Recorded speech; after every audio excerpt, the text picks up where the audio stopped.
అందుకే మన దేవతలు పద్మంలో కూర్చుంటారు, గమనించండి. సరస్వతీదేవి పద్మంలో ఉంటుంది, బ్రహ్మదేవుడు పద్మంలో ఉంటాడు, లక్ష్మీదేవి పద్మంలో కూర్చోవడం కాదు, 2 చేతుల్లో పద్మప్రియే పద్మిని పద్మహస్తే పద్మాలయే పద్మదళాయతాక్షి, పద్మమే ఆవిడ జీవితం. ఎందుకు మన దేవతలందరూ పద్మాల్లో ఉంటారు? మనిషి పద్మంలా బతికితే దేవత అవుతాడు, లేదా జీవుళ్లే మిగిలిపోతాడు. పద్మంలా బతకడం అంటే బురదలోంచి పుడుతుంది పద్మం. సమాజం ఎలాగైనా ఉండేయండి, మన కుటుంబంలో కూడా అటువంటి ఇబ్బందులే ఉండనేయండి, మనం అందులో పుట్టాం, మనమేం తప్పు చేయాలి. కానీ అక్కడి నుంచి ఎదగాలి. ఎంత ఎదగాలి అంటే పద్మ ఎదుగుదల గమనించండి. ఎక్కడైనా చెరువులు పద్మాలు ఉంటే ఆగి మరీ చూడండి. సెల్ఫీ తీసుకోవడం కాదు, దాన్ని డెవలప్ చేసుకోవడానికి, ఆత్మవిశ్వాసాన్ని పెంచుకోవడానికి, సెల్ఫ్ కాన్ఫిడెన్స్ పెంచుకోవడానికి దిగాలి.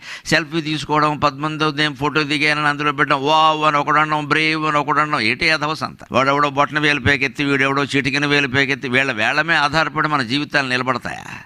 నాకు ఇన్ని లైకులు వచ్చాయి, దేనికి నీకు అవన్నీ? నేను ఎవడో లైక్ చేయాలని నువ్వు కోరుకుంటున్నావు అంటే నిన్ను నువ్వు లైక్ చేయట్లేదు అనమాట. అది కఠినమైన సిద్ధాంతం.